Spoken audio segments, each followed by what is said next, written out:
No algorithm has ever cried during a movie or pondered big philosophical questions, which is why an algorithm has no business choosing your films. Mubi is a curated online cinema streaming exceptional films from around the globe. Each day they introduce a new hand-picked gem and you have 1 month to watch it. Now, you're going to want to jump on Mubi now because they're just starting a 7-film series on Jean-Luc Godard, starting with Pierrot Le Fou. Now, you'll only have 30 days to see those Jean-Luc Godard films, and not coincidentally, you can try Mubi free for 30 days at mubi.com/PEL. That's MUBI.com/PEL.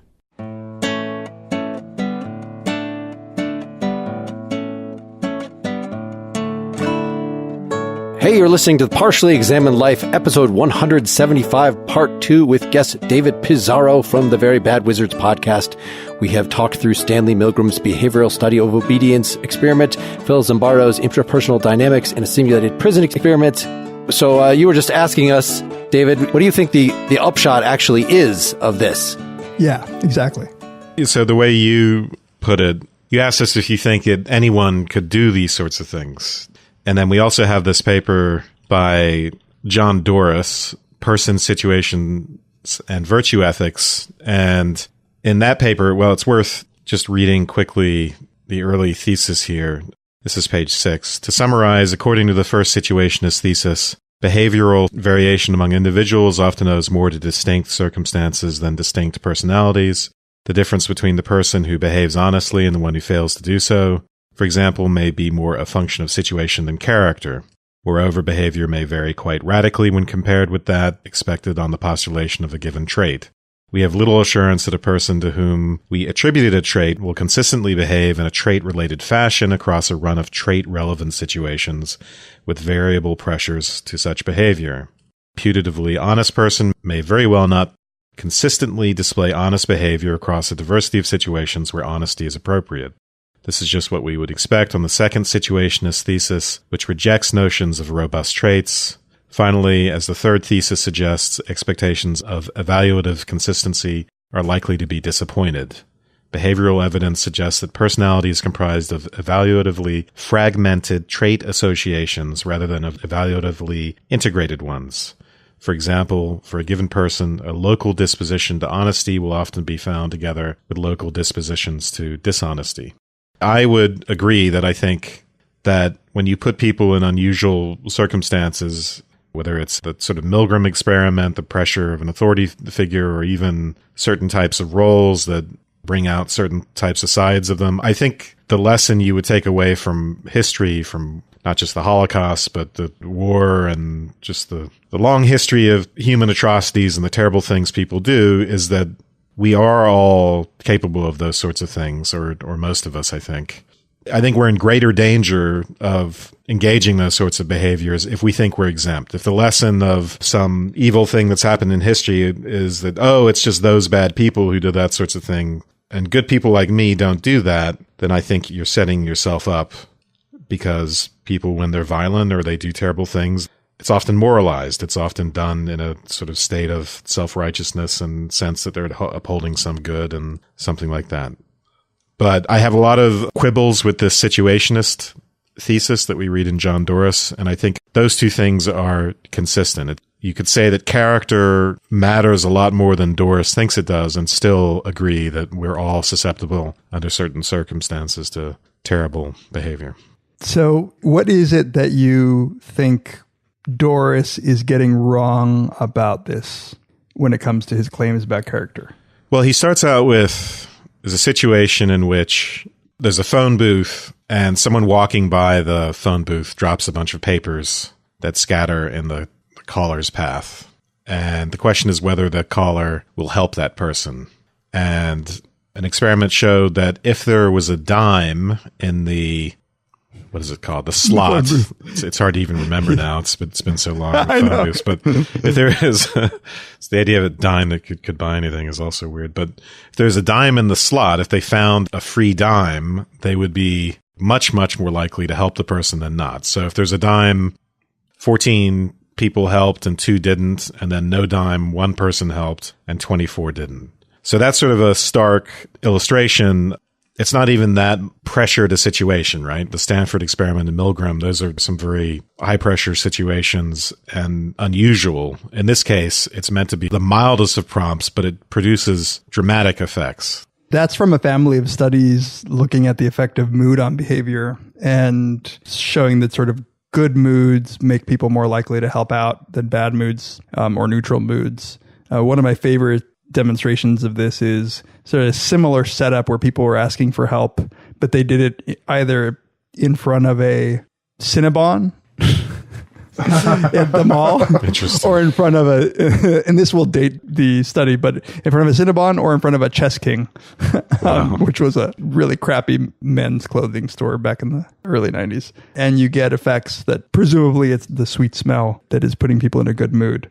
There's all sorts of demonstrations like this that you can situationally manipulate the circumstances to make people more or less likely to be altruistic. And I think Doris is trying to say, well, that shows that it's not that altruistic people are being altruistic. It's just that under the right circumstances, some people are and some people aren't. And that we're making a gross error in assuming that there is stability in these traits. So the larger conclusion is that when we explain people's behavior, we're tempted to call people good or bad, or we're tempted to call people courageous or not courageous, or generous or stingy or something like that. Those have a lot less explanatory value than just the sorts of situations people find themselves in. Isn't part of the question whether it's either or? I mean, Doris wants to make the argument for the situationist as being the either versus a certain kind of fixed character notion as the or. I mean, he does entertain some subtleties and variations on this to try to give some credit to the stable character side. I hear Wes saying that you can have a notion of character and identity that still admits that our situations matter a lot. Those two things can go together. And just because situations affect us, and it may be a lot more to investigate how much it requires extreme situations to affect us versus mundane situations to affect us. And the quality of those situations may vary from one to the other. Teasing out what is meant by a constant character is at least a more complicated question.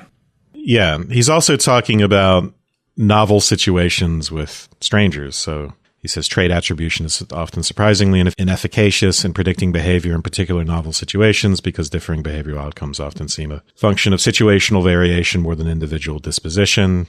To put things crudely, people typically lack character. But I don't think it's true that people typically lack character. In fact, I think that character really is a driving force in people's lives. And the inability to change one's character can be a big problem, especially if you have, say, a personality disorder. If you're, say, an extreme narcissist, for instance, and it has a terrible effect on your life, and you go to a therapist, and there's a time when many therapists wouldn't even treat personality disorders. I'm thinking here of an extreme limiting case of character, but of course we don't have to have a severe pathology to have one's life strongly determined by one's character, which is another way of saying, by the way, for the existentialist, the word would be essence as opposed to existence. But these novel situations with strangers, I don't think reveal much. What's revealing is the way people interact in relationships, in actual, especially close relationships with other human beings. Their capacity for having those attachments, the way they navigate those attachments, that makes an enormous difference in how happy they are. And their character and their behavior is extremely predictable across close relationships. And that's part of the problem. This is what psychoanalysts call transference, this idea of character consistency between relationships. People's relationships are patterned off each other, and the sort of grounding thing there is character, personality. This is my objection. Character is such a profoundly morally important thing, and that fact is not really revealed by interactions in novel situations with strangers. It's more revealed by the everyday, typical situations with known quantities, with people we know, people who are close to us. That's really, I think, the important domain for evaluating character. Right. So the distinction between that character as something psychological and character as something ethical is what Doris wants to point out, that important to virtue ethics is the idea that there are virtues, and these are stable things. These are legitimate ways of characterizing someone's character, that this is an honest person. And he says that somebody like Aristotle is going to think that typically somebody who is honest is also going to be courageous, is also going to be, so generally the virtues cluster together. It's possible to have one without the other, but overall, there's certain common things to make yourself a virtuous person, maybe to have self-control, to have a good sense of yourself that would enable you, once you have one of these virtues, to get hold of the other ones more quickly. And this is the thing that he's objecting to. Well, there's two things, actually. One is whether these virtues cluster together. But the other is just cross-situational consistency in any disposition, any virtue. And we don't have to talk about Aristotelian virtues, by the way. We could talk about any ingrained character structure that amounts to a disposition to certain types of behaviors. And we can get as fine-grained as moral psychologists, as ethical psychologists, we get as fine-grained as we like in those virtues. So we could invent psychodynamic categories, a technical language of virtues that no one's even heard of, or vices that no one's heard of. And in fact, you wouldn't have to emphasize Aristotelian virtues or any kind of virtues at all if you just want to talk about the steadiness of particular characters, right? So it may be that, in fact, no one acts according to virtue that Aristotle talks about, but everybody has steadfast characters that are based upon the habits they developed in their lives. And that the older that they get and the more ingrained those habits get, the more they act in accordance to those ruts. And that would demonstrate a steadiness of character and a predictability of behavior, even if it wasn't virtuous, right? You seem to be just assuming that there is character here. And let me defend Doris a little bit in what I think is an important point to make, which is I agree that there is stability in interpersonal relationships and that if you are kind and patient with your spouse at time one, it's probably a good predictor that you'll be kind and patient to spouse at time two, all things being equal, I guess. But I do think that there is something that these experimental demonstrations aren't just weird, novel situations. I think we really do mean in a lay sense that somebody is honest, that they won't cheat on a test and that they won't lie to their spouse and that they won't cheat on their taxes. And when we say that somebody tends to be altruistic, we really do mean that if a stranger looks to be in need of help, that they would be more likely to help. And so these experiments, I think, are trying to tap something important about at least the lay sense of what it means to be honest. I just think those three examples you gave, the first two are an entirely different category for me than the last one. So cheating on a test or being nice to one's spouse, it's a matter of people you have a relationship with or self or one's own identity. I think you would find that people who are described as honest, you would find that they're not cheating on tests very often. But as far as helping a stranger in a passing situation, most people just think, I'm busy, they've got it. There are all sorts of rationalizations.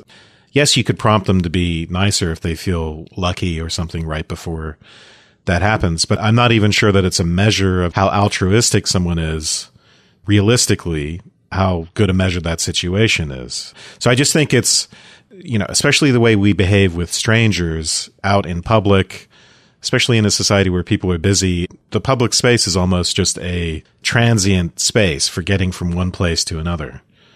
So I don't think it's a good representative situation, that's all, especially anything with strangers.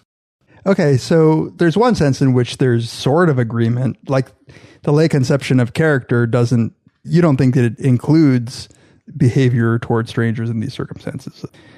It includes a lot of negative virtues, like not going up to the person and kicking in the head, but positive virtues, I think. Yeah, I guess that's what Milgram is intending to show. I think that's why Milgram and Zimbardo were such putatively powerful demonstrations for people, that presumably these are all people who one might say has a good moral character. And you could just say, well, that behavior in those situations isn't what I mean by character. Like, let's take Dan Ariely, for instance, the behavioral economist, has done a lot of studies about cheating. He brings people into the lab, gives them these tasks, manipulates the situation such that they can cheat if they want to gain money. And he just shows that most people end up cheating a little bit. And he can move that around by changing certain features of the situation. But most people cheat. And I think that there is at least a challenge on the face of it to the view that an honest person, this is a private decision to screw the researcher out of a couple of bucks. And I think that people would say that an honest person wouldn't do that. Well, I think honesty, there's sort of a spectrum, and drawing attention to the way situations change our behaviors is really important. And again, I think we are all susceptible to doing horrible things, even if we are, maybe there are ideal types out there, exceptional persons. But even a person who's well known in a social circle for being the most altruistic and empathetic person, it wouldn't surprise me to hear that under certain extreme circumstances, they did something horrible. But those sorts of traits all lie along a spectrum, right? So you could have an exceptionally honest person who gives in to the cheating circumstance that they've been put in, but that doesn't tell you that it isn't the case that in most situations that they have that tendency towards honesty. It doesn't tell you that the tendency towards honesty doesn't exist, especially relative to others. And part of this is relational. When we say someone is really honest, we're comparing them to other people. We're not saying they meet some sort of ideal. And I know Doris addresses some of this, but isn't part of the question, A, what these experiments are telling us at all? And part of that is what kinds of ways we can assess how people will behave in the future or under given situations. One of the accounts is that people have features, that are recognizable, measurable in some way, that we can identify them and name them and predict how they're going to behave according to some standard. Then we test them. We said that they're honest, and we put them in a situation where they can cheat, and some significant fraction of them end up cheating. And so, both of those things are at issue, right? And the situationist thesis is, it's a funny kind of nature versus nurture argument. On the one hand, the extreme situationist argument is that people are like leaves in the wind and they behave only according to specific circumstances.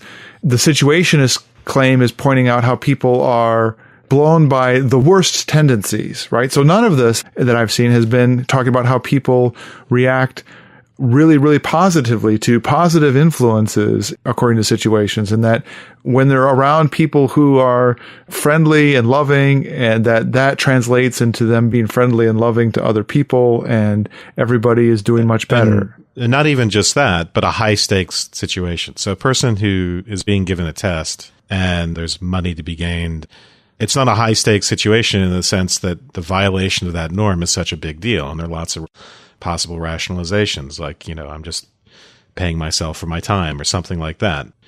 So, we say in extraordinary circumstances, a really virtuous person could be made to do vicious or horrible things, but there are lots of thresholds prior to that, which are extraordinary, in which they would do the right thing. So again, a high stakes situation where the amount of damage that they might do by being dishonest is big, but in order to avoid doing that, they're willing to take a big hit. They're willing to get hurt. They're willing to lose a lot. I think you could say that the person that we legitimately call virtuous, that they have that disposition and they will stand up to those tests better than other people. And that can be true even if there is some more intense circumstance where they would fall apart and do something horrible. And you might not even call it disposition. You might call it training, right?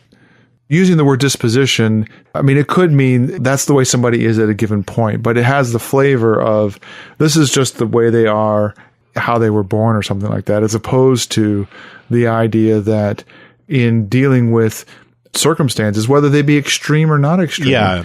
I'm using it in this kind of philosophical sense that people use it. Okay. It's a different word for virtue. It's a tendency to behave in a certain way, but not necessarily from birth. But what I'm trying to emphasize here is the idea that the way we behave in some kind of consistency has to do with the kinds of circumstances we've been in.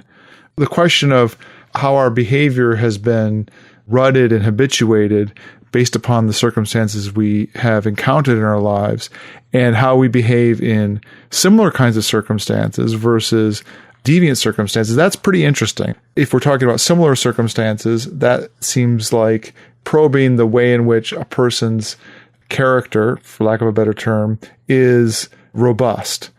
And then the question is how to assess the relative strength of that robustness and what would be the measures of that. I mean, at some level, the experiments that we've seen show a failure of that, but it's not clear what the measure is of saying how robust it was in the first place, right? There is an assumption that you've probed it by seeing the failure, but the denominator, right, the thing that you are comparing against, it seems to have a lot of assumptions in it. Doesn't seem to be very fixed.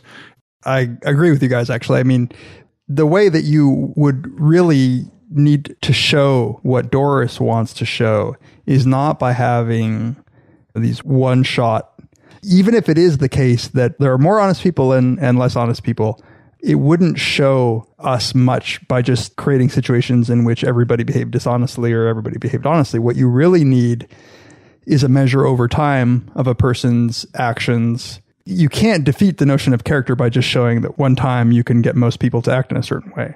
What you really want, I think, even on the most lay view of what it means to have a disposition or a character, is that they just tend to do the right things over time. And none of the studies that Doris talks about in this paper are measures of people over time.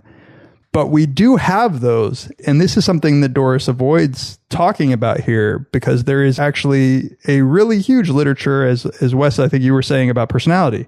And to some extent, personality psychologists have been dealing with this question a great deal, and I think have demonstrated pretty well that there are stable traits. But you really need a different data set in order to show that.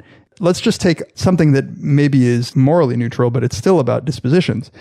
Does somebody who scores high on introversion or extroversion on a personality test actually act in an introverted or extroverted way across situations? And of course, it's not the case that they always do. Right. And I feel like Doris is straw manning the view a little bit by just showing that there are some cases where you could get everybody to be extroverted or some cases where you could get everybody to be introverted. But we know pretty well that, yes, even with self-report measures of personality, people who report being introverted, if you measure them across time, they'll be more likely to display introverted behavior, and extroverts will do the opposite. But it also matters how you measure it, right? Which is something that Doris never really talks about. Like, there's no measures of character here that he is defeating with these experiments. And so it turns out, if you ask people broadly, are you an extrovert or an introvert, that will be less predictive than if you ask people, hey, when you're around friends, are you extroverted? How about when you're around strangers? That'll get you more prediction. And then you can ask more and more specific questions. The more specific you get, the better stability you'll find over time. And then you have the question about, okay, when do we stop calling it a disposition and just call it being a leaf blown in the wind? But I think that's been shown, right? That's very helpful, by the way, with just everything you just said. It's very clarifying. But for me, it's just because I think about psychopathology so much, it's even more obvious. So, if you diagnose someone with borderline personality disorder, one of the criteria is, say, a pattern of these unstable and intense relationships with other people, family, friends, and loved ones. And they swing back and forth between idealization and love and then anger and hate. And that's not only stable, it's absurdly rigid. It's characterized by its rigidity. Exactly. Yeah. And so hard to change and so hard to help people who have that problem. It's not like psychopathology is the standard here because it's sort of the extreme end of things. But if we look at character traits in general, I'm suggesting that rigidity at the very extreme end, the less pathological character traits or traits that have nothing to do necessarily with pathology, like introversion, extroversion, even if they're not as rigid, you would still expect some sort of stability, let's say. Right. And so one way to ask it is if you did a Milgram experiment in various ways let's just say you could get anterograde amnesics who can't form new memories or whatever, and you just get them and do the Milgram experiment a bunch of times. Would you get people who obeyed all the way to be more likely to obey all the way every time they took it? And would the people who opposed it, and then all the people in between who were more or less uncomfortable, would you see some stability over time? And I think that you would. Hey folks, sorry to break in. I just want to remind you that if you enjoy conversations like this, we could definitely use your support. Go to partiallyexaminedlife.com/support for many ways to do so that are cheap or even free for you. I especially want to call your attention to our store page, where we have numerous cool t-shirt designs. If you're doing some holiday shopping, And there will be a new 2018 calendar featuring the art of a man that goes by the name of Solomon Grundy, whose images you have seen accompanying the episodes on our website over the past year. We will announce when pre-orders are available for that, but it'll be definitely available well in time for the holidays. I also want to remind you that if you shop at Amazon, please consider doing so from one of our Amazon banners. If you go to partiallyexaminedlife.com, click the Amazon ad, do any shopping, not just for philosophy books, for anything, then 5% or more of your purchase price goes straight to us at no additional cost to you. As always, thanks for listening and thanks for spreading the word about the podcast. And I'll ask Seth to introduce another podcast we want you to hear about. The Time Suck podcast is an experiment in curiosity. Host Dan Cummins enthusiastically and irreverently explores subjects like Scientology, Jeffrey Dahmer, the lost city of Atlantis, the Jonestown Massacre, and the dark web. Episode topics are suggested by listeners, and it's Dan's job to oblige. He doesn't just read from a Wikipedia page, however. Dan digs through a variety of sources to give you the best and balanced info he can find on each topic. Along the way, he applies the same dark, imaginative, sarcastic sense of humor that got him comedy specials on Comedy Central, Netflix, and Amazon Prime. The result is as much an exploration of the comic mind as it is the episode topic. I just finished the episode on the Bermuda Triangle, something that fascinated me as a child. Time Suck reinvigorated my sense of wonder while tempering it with adult humor and skepticism. Nonetheless, I'm not doing a cruise there anytime soon. New episodes are released every Monday and occasional bonus episodes released on Fridays. Go to timesuckpodcast.com for more information. Let's get back to the discussion.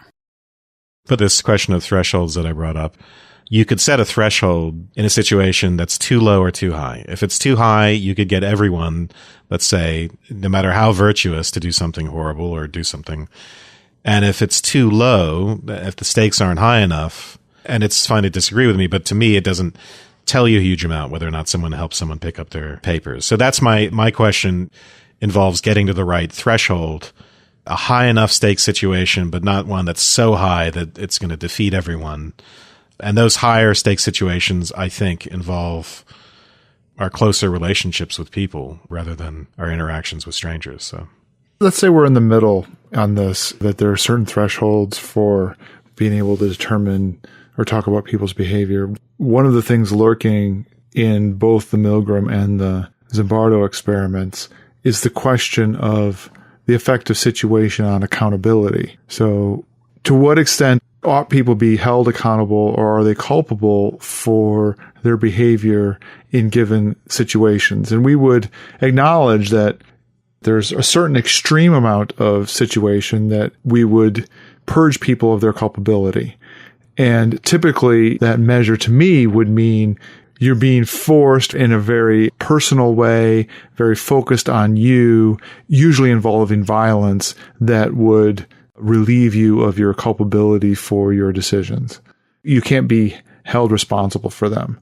And where it becomes much more murky, in which, Zimbardo seems to be explicitly implying, was the whole idea that anybody can turn this way, and it doesn't involve them being persuaded or forced in the kind of extreme way I just described, but that circumstances, situations can be much more subtle in causing people who we would normally recognize as being perfectly reasonable, sociable people to do in groups really horrible things. Or even as individuals, maybe that might be the implication of Milgram's, but it might not be quite the same. Does the effect of these experiments and these conclusions, and maybe understanding a more, even if it's not completely situationist, a more situationist understanding of our psychology affect the way we ought to understand people's culpability, to the extent of we ought to understand the way our justice system works, or the way we ought to forgive or not forgive our lovers, or things like that? That is the question. Like, Zimbardo really does, and especially in recent years, he really is driving this line that therefore we are not to be held responsible for bad actions. I've never thought that followed, because there's a way in which if your disposition caused you to behave in a certain way and not the situation, it's still unclear to me that I can hold you responsible. To take the examples of psychopathology, I don't know that I am more likely to think that somebody with borderline or narcissistic personality disorder is responsible for the behaviors because it emanated from something deep within their psychology. It may be the case that what we want is something like an Aristotelian view to hold people responsible, where they have shaped their situations such that they would have these dispositions. That's a very existentialist point of view, actually. Yeah. I guess I'm thinking more about the force of community. Two examples that came to mind. One is in Doris, he provides a sort of personal situation where you have somebody who's in a relationship. They haven't cheated on their spouse, but they put themselves in a situation of, going to an intimate dinner with somebody that they've had somewhat of a flirtatious relationship with. And that increases the likelihood that they will actually end up cheating because they've put themselves in a situation where they could be more easily compromised. And another situation would be you're a member of a community where the social force is in one of these directions that we would point to as saying is horrible. I mean, pick your example of Germany during World War II, the treatment of slaves in the United States, or being in a community where American Indians are being run off and marched by you. I mean, you can just come up with a litany of different circumstances in which a group of people are ignoring the pain and suffering of another group of people or even of individuals. And there is, in part of that action, some kind of authority about what's going on that seems to be very related to the kinds of things we see in the Milgram and the Zimbardo experiments to try to understand the effect of situation and authority on those people's behavior, whether it be positive or negative. I mean, the positive side would be something like what happens after hurricanes or other kinds of disasters. Everybody talks about how people are coming together and helping each other out. But it seems to be like the positive corollary of this kind of situationist psychology. I think that the way that you said it is right in that what these studies and this body of work, to me, like the take-home message is, I think Doris comes down on something like this. It's something like moral humility and maybe patience with other people. I think the strongest view of the dispositional approach that Doris is arguing against is that the people who didn't speak up against the slaves were just evil people, and the people who let the Native Americans march by and didn't help were just evil people. But the reality is that any situation could overpower any of us. And so I should just adjust what I think about other human beings when they engage in bad activity and not use my very basic view of what character is as a way to blame other people or as a way to predict my own future behavior at some moral risk. Doris puts it, a reflection on situationism has an obvious benefit. In deliberation, it may serve to remind us that for people like us, the world is a morally dangerous place. So sort of knowing that the world is morally dangerous for all of us, even if, like, I am 65% more likely to be honest than you or whatever. Right. I think that's my view as well, which is that it still makes sense to talk about virtues. It's just that even a very, very virtuous person could end up doing horrible things, or especially in a society that condones slavery, you could have someone who's very ethical and just and magnanimous and all sorts of other things in most contexts of life, just not get it in that context. And they have a whole, there's a whole ideology that goes along with that. There's a tendency in that case to see people as not being human beings or whatever justifications occur, but also even the fact that the circumstance might elicit their more sadistic qualities or stuff like that. So human beings are complex enough to be both dispositional and situational at the same time. What's funny is that I find that in making this sort of the upshot of his argument where he says, this is teaching us that the world is a morally dangerous place and we should reflect, and this almost sounds like he is promoting this as a virtue. Like at the end, I was like, wait, isn't that kind of a virtue? I thought that, yeah, I had the same idea. He talks at a certain point about, he doesn't say this, but the virtue of being able to attend to situations. And right. That is also a disposition, and it's one you can actually cultivate. It's an extremely important one. If you're trying to improve yourself and you pay attention, you'll notice that you're not falling with a bad crowd, for instance, or if you want to modify your behavior, you have to be very, very careful about the sorts of situations you put yourself in. It's absolutely true. And cultivating that disposition is not easy. It requires habituation. And so, yeah, it's interesting that he didn't even address that. I'm sure he's going to address this idea that we ought to attend to our situations could be thought of as a kind of virtue. But I think that he thinks that these virtues need to be described in a way that they are very situation specific. So it's not that you learn in general to attend. It's not that you become a generally more aware person, but that I think about somebody who's trying to become more mindful over time. It's not that mindfulness overall, there is some habit, but you kind of have to test it out to practice it with every different kind of thing. Like that there are so many individual skills. It's not just becoming mindfulness in general, like, becoming strong in general. You have to exercise all your different little muscles. So I think that's the thing he has a problem with. It's not that there's courage in general. It's courage in the face of this kind of challenge. It's courage in the face of this kind of challenge. And the fact that somebody is courageous or honest in the face of certain kinds of temptation or certain kinds of situations, if they're not specifically prepared for, if they're not practiced, then some new emergent situation could come up that they will not act in the way that you would think. And that's exactly what I think is happening. I totally, I'm sure, would have been caught by Milgram in this thing. Not because I'm, totally weak-willed or something, but just because, this is weird. This is an unfamiliar situation. I'm not sure, I'm on guard against so many things, but this was not one of them. You have to go out on lots of dates with coworkers before you develop the skill of being faithful.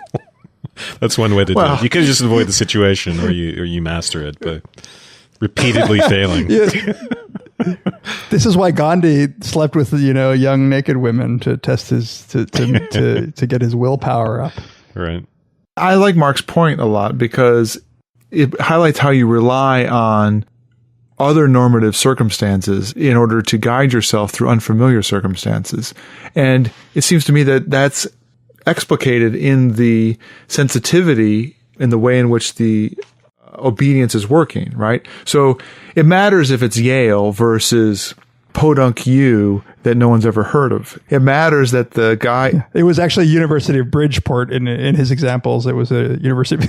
Okay, fair enough. It matters that the guy's wearing a white lab coat and looks like he is a eminent PhD scientist with credentials, right? It matters that you're further away from the person, you can't actually see them. That you end up holding on to other normative factors in order to judge what the situation is.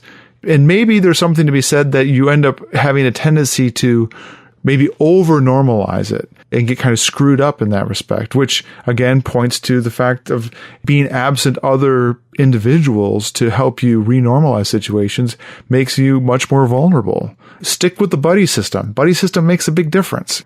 It reminds me a little bit of the kind of generalization curves you see in learning behavior where you have a conditioned response to Pavlov's dogs, right? They hear a bell and they get food. They hear a bell, they get food. Pretty soon they start salivating to the bell. Well, you can show across all these learning experiments that there is a nice generalization curve, that if the bell is one note off from the original bell, then they kind of respond. And then if the bell is 2 notes off, then they kind of respond, but a little bit less. And the further away you get from a similarity of the stimulus, the less likely they are to respond in the same way. Mm-hmm. And that's sort of what I see as our moral training, which is having a lot of willpower about this particular thing is not necessarily going to translate into something completely different. But we train ourselves in these various domains to try to do our best to overlap, to cover the ground across various situations. So it's important, I think, to realize that it's just like with training for anything, I think. Just because you develop fast hands at ping pong doesn't mean you're going to be good at basketball. Yeah, or being very, very dedicated to your physical training as an athlete doesn't mean that you will be very, very dedicated to your obligations to your spouse. Right. Well, and being this obedience thing the way Milgram puts it, that it's two different values competing. So it's not just that you're training yourself to not be a sadistic bastard, but you're training yourself in what are situations in which it's appropriate to resist social pressure, that we are naturally social animals. Most of the time, it's kind of good to go along with other people in terms of helping, being a cooperative, non-trouble causing individual. And so it's just a matter of, being on the lookout for circumstances in which you should not do that.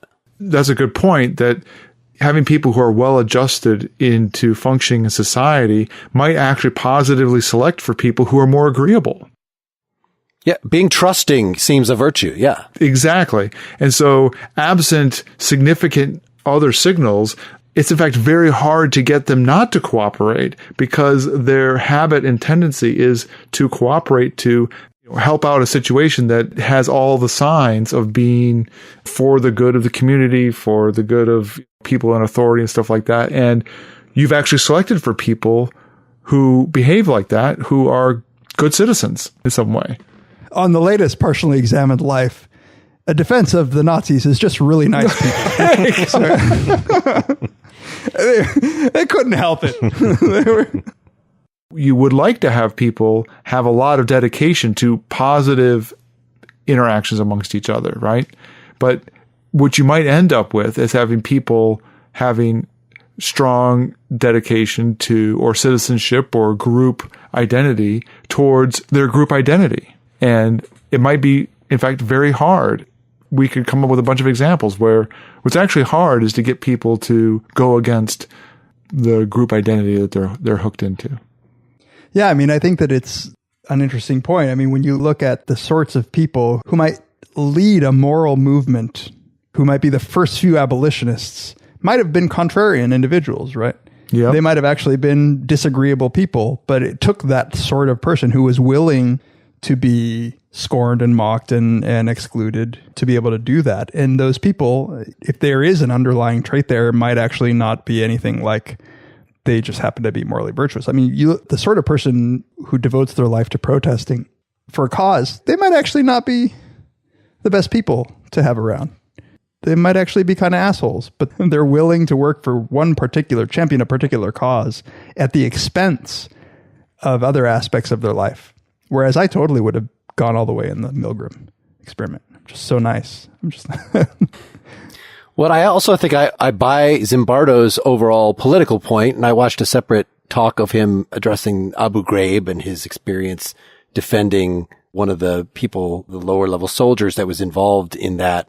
This just really speaks to our fundamental political ethos, that if you think everybody just needs to be more individually moral and then everything will work out better, whereas the more determinist liberal response is, no, it's the system. This is the Marxist point. Set up a good system and people will generally behave well. Set up a crappy system that rewards bad behavior, then you'll get people behaving badly.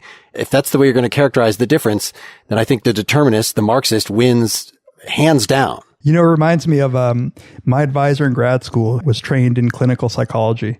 He didn't become a clinician, but he told me this story about when he was doing his internship. He was in the psych ward.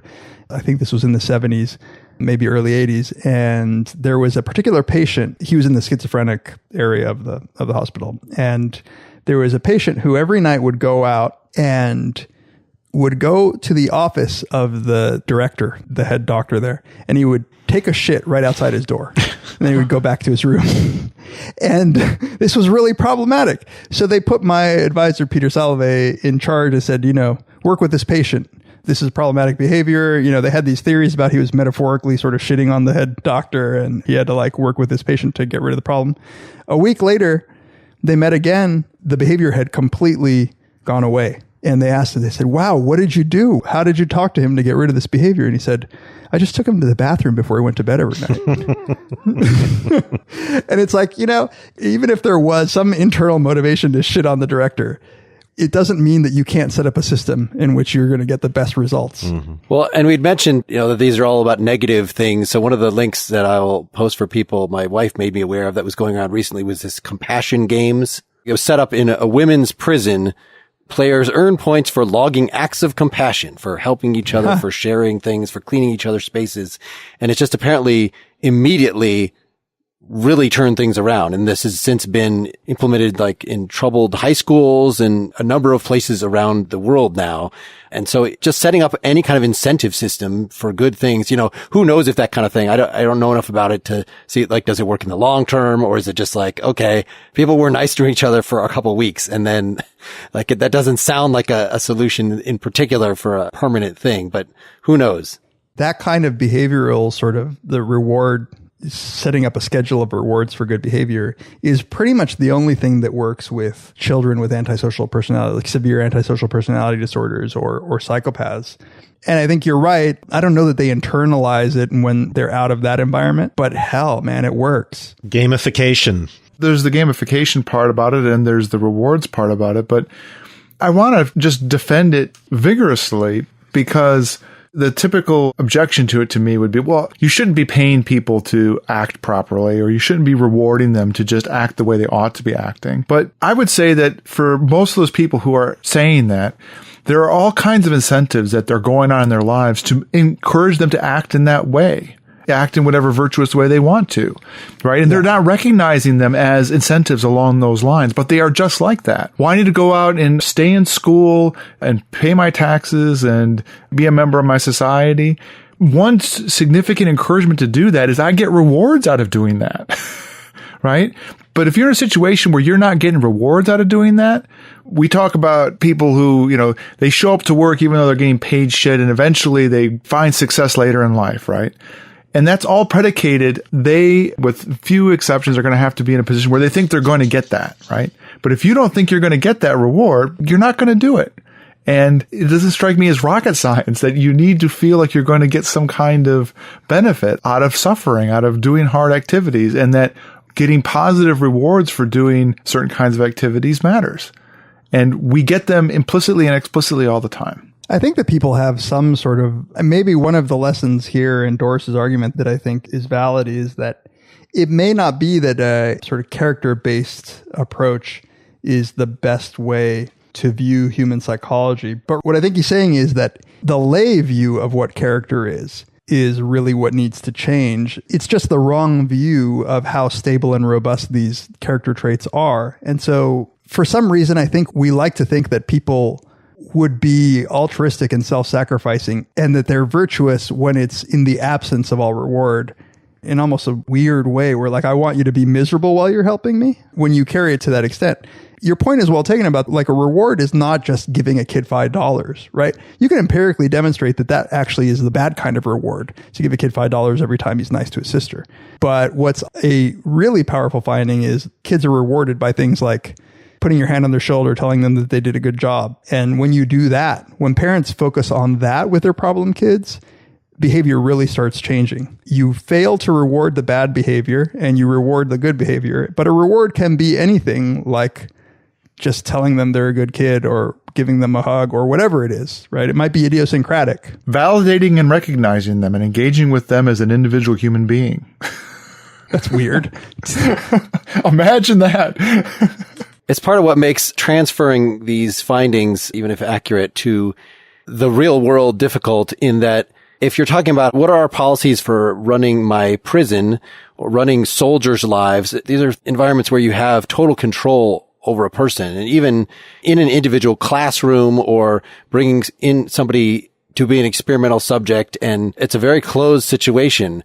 And so comparing that to overall social incentives is difficult. I mean, does it really demoralize people to have Trump serving as this kind of example and dividing people? Like, maybe, but it seems like the amount of influence that someone that far removed from any individual human being is going to be so diluted compared to other things going on in their lives. What does this mean for social policy? You could try to influence certain behaviors, but in terms of fostering a culture of helping or something like that outside of a prison or school environment, that would be a hard thing to do. I think that you're right, that really, like, the environment is so complex that the reward structure, the contingencies in the environment can never be properly controlled, right? It's great to be able to have people in this setting that is tightly controlled. Maybe that's the sort of wisdom that Doris is pushing for here, where it's some acknowledgement of the constraints of even the best trained you can set up your life just right so that you behave appropriately in all the circumstances that you're familiar with, and something might happen. You put in a situation that you've never seen before. In those situations, you just never know what's going to happen. Right? We can't control all of that. But again, it rests on this weird notion that humility in the face of that might be something that you can cultivate. Well, I think we're in the home stretch here. Should we kind of give some closing statements and wrap up here? I really enjoyed reading the articles, and I think the topic is really rich. And I appreciate David coming on, and I think he added a lot to putting some context on some of the experiments and helping me with understanding where we are at with them. But I myself come down, thinking that it's very persuasive that situations affect our behavior and that we adjust it. We bend in the wind at the very least. But it also seems not to be definitive to me on the basis of these experiments or the other ones I said, that there's no such thing as character-like features or trait-like features of people's behavior. And so to me, it's still a kind of interesting and pertinent question on how that cashes out for accountability for people and accountability in terms of whether it be in our personal relationships or in the laws that we have, what the effect of situations are on people's behaviors and choices. And it seems to me that there's a lot of really interesting and terrifying gray area in those cases. And if anything, we have a tendency to, maybe this is part of what you get out of the Milgram and the Zimbardo experiments, to the extent that they feel so surprising, is that our tendency is to expect that we're kind of puritanical or have higher unreasonable expectations of how people ought to behave, and that we ought to learn at least that from it, that we're much more fragile and situational creatures than we like to think we are. Yeah, I agree. I don't think this, as Wes was pointing out, I don't think this is a good argument against having traits in general, but I don't think that's what Doris was going for. I think that it is an argument against what David was referring to as a lay theory of personality. Just these ideas that there are good people and there are bad people, that there but for the grace of God go I is a much more accurate sentiment. I don't think either of these studies is particularly strong as science in certain ways. They're both kind of symbolic, right? If you want to say, I've proven that the Holocaust could happen here through either of these. No, you haven't. They're not even close. But it's suggestive. It works for the humanities. It gets a discussion going. Yeah, I think these three papers they're such a great combination. They are a great combination. To think about these, very, very well known, because I hadn't connected these. Obviously, I had come across descriptions of these experiments somewhere, college, high school, but I hadn't thought about them in relation to virtue ethics. And I think it has to change the way you think about dispositions and virtues and personality, all those sorts of things. It's important to keep the situationalist perspective in mind. And David, you're great. Thanks for coming on. You have the podcasting virtue, not just on your own podcast, but across all podcasts, except for the most shocking podcasts. Yeah, this was great. Thank you. Yep. Yeah, no, thank you guys. This was great. I really, really appreciated you guys having me on, and I thought it was a great conversation. I think it was great that Bob Wright provided a comparison point. What is it where you're calibrating the machines to a consistent signal? Since Bob Wright has appeared on your podcast and our podcast and Econ Talk, Sam Harris's, and in a few other places. So you can rate the quality of the various podcasts by listening to the same guest. Exactly. That guy is making the rounds. Next time, we're going to actually do more of The Wealth of Nations by Adam Smith with Russ Roberts, the host of Econ Talk. People should go to our Facebook page. Let us know how you like this. Maybe do some cross-subscribing. If you're a fan of one thing, maybe subscribe to the other. Why not do these things? You could compare the Facebook groups of each of the podcasts and see which one is better. You could email us point by point why Very Bad Wizard is better than us, because at least when we post to Reddit, that's what they do. That's what people... That's right. This is why Philosophize This is better than both of you by far. Which group of listeners is more honest? Really? More virtuous? They seem not to hold back whenever they have anything potentially critical to say. It's hard not to be immediately defensive, but they did listen to us in order to have something obnoxious to say. So probably you should, be generous in how you interpret them. Hey folks, as a reminder, Mubi is a curated online cinema streaming exceptional films from around the globe. Each day they introduce a new hand-picked gem and you have 1 month to watch it. They just started a 7-film series on Jean-Luc Godard, and as they introduce them, you'll have 30 days to watch them.